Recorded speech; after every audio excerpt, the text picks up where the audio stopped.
Vous êtes à l'écoute de Radio J, merci de votre fidélité. Et sans plus tarder, comme promis, nous retrouvons à présent notre tout nouveau chroniqueur et surtout tout nouveau président du Consistoire central, Élie Corchia. Bonjour. Bonjour.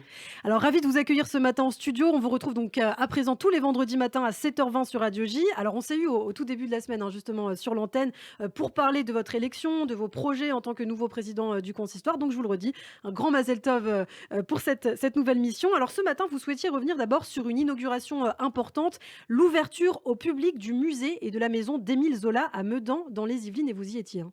Oui, tout à fait, Ilana. Alors, d'abord, merci. Je suis très heureux d'être à votre antenne et de démarrer ce vendredi matin. Et c'est joli qu'on ait choisi la date de veille de Shabbat pour un Ouais. président du Consistoire de France.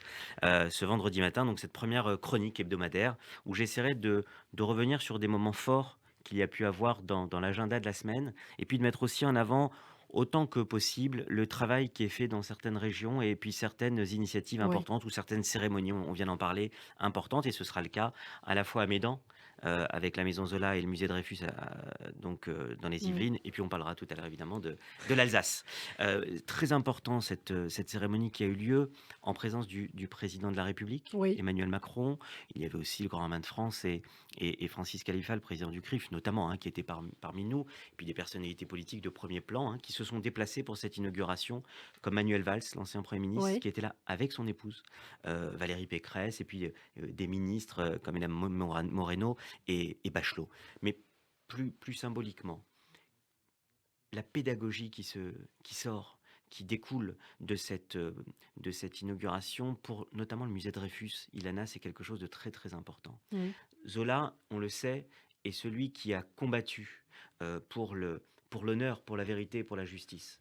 Alors même qu'au départ, son parcours ne le prédisposait pas, on le sait C'est vrai. bien, et le film de Polanski d'ailleurs sorti il y a peu le démontre amplement. Son parcours ne le prédisposait pas à cela, et tout de même, pour la, pour la notion de vérité qui lui tenait à cœur, il a décidé de se battre, de combattre au péril même De de sa son vie. honneur Ouais. d'abord Et et de de sa sa vie. vie Ouais. ensuite. Il a décidé de se battre pour justement la vérité, pour l'histoire et pour l'honneur du capitaine Dreyfus. Et vous avez donc à Médan, vous avez donc cette maison, Zola, qui a été entièrement donc refaite, rénovée, où vous sentez vraiment l'âme de l'écrivain.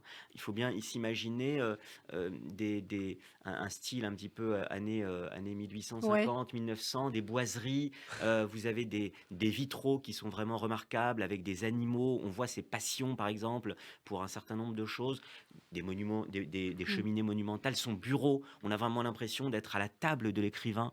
Oui, ils sont Magnifique exposés bureau. aussi plusieurs objets, des documents inédits, et Vraiment des cetera, oui. documents inédits, mais vraiment vous sentez à travers le mobilier, à travers, tout ce qui a été reconstitué, vous sentez vraiment l'âme, de Zola et donc ça, c'est donc la maison qui a été entièrement rénovée et c'était un moment, je dirais, émouvant et puis après, vous avez ce qui jouxte, la maison Zola, donc le musée Dreyfus sur la petite bâtisse qui jouxte et qui là, a été construit dans vraiment l'esprit d'un musée, comme on peut le voir imaginer aujourd'hui en 2021, avec une modernité, une pédagogie au niveau de la gestion des espaces, au niveau de la modernité aussi des sons, des vues, des vidéos, Ouais. des éléments photographiques qui sont projetés. Et là, je pense que pour la nouvelle génération, Ilana, pour les collégiens, les lycéens notamment, qui visiteront ce musée, eh bien, ça déconstruira aussi un peu, je l'espère, cet antisémitisme du quotidien qui On malheureusement espère. est une Ouais. des plaies de notre société. Et je crois, je vais reprendre juste une phrase du président de la République Emmanuel Macron, Ouais. quand il a parlé du combat des Dreyfusards. Et c'est vraiment d'actualité aujourd'hui. Il a dit que c'était un combat qui était consubstantiel de la République. Donc nos lycéens, nos collégiens comprendront, à travers la Maison Zola et le musée Dreyfus, que le combat pour la République, il passe Mhm. aussi par le combat contre l'antisémitisme. Et donc une maison et un musée qui se sont ouverts au public ce jeudi 28 octobre. Alors, autre sujet Ce mardi, d'actualité, excusez-moi, ce mardi mardi et 26. ouvert au public jeudi. Exact. Alors, autre sujet d'actualité, Élie Corchia, hier après-midi, vous étiez en Alsace pour la réhabilitation du cimetière de Sarre-Union. 6 ans après la profanation du cimetière juif, vous étiez accompagné du ministre de l'Intérieur, notamment, vous le disiez. Qu'est-ce que cette cérémonie représentait 6 ans après les faits? Alors là, on était vraiment sur quelque chose de très important aussi dans un autre versant lié de nouveau à l'antisémitisme. C'est le thème majeur, je crois, de notre chronique d'aujourd'hui. Euh, mais dans un autre versant, on a connu effectivement en Alsace, à Sarre-Union, en février 2015, un mois après les attentats de janvier 2015, hein. Oui.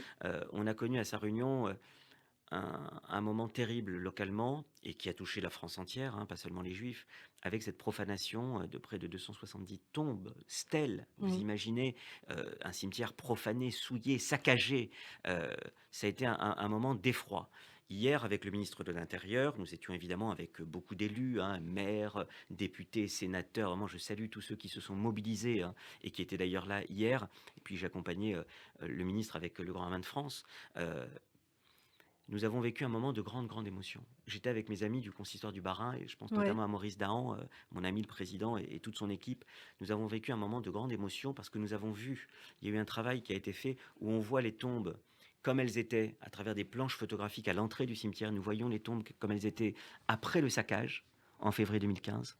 Et puis nous avons vu ce travail pied à pied, petit à petit, de Mmh. restauration qui est très important, hein, et financièrement et au niveau de l'organisation, au niveau de la société qui a procédé aux travaux. C'est avec une grande minutie et vous voyez ces tombes restaurées aujourd'hui. Et c'est un soulagement pour les familles également. Très, très grand soulagement. Il y avait notamment la famille un représentant de la famille Lehmann, qui est une famille très, très, très présente là-bas et je crois qu'il y avait quasiment 100 tombes qui étaient de la famille Lehmann, hein, dans ce cimetière et le représentant qui a parlé, qui a dit son émotion avec des sanglots dans la voix. On a vécu des moments importants et sur certaines tombes, vous voyez des personnes qui ont combattu, par exemple, pendant la Première Guerre mondiale, la Seconde Guerre mondiale, qui ont combattu et qui ont permis parfois des avancées extraordinaires, qui sont morts au combat.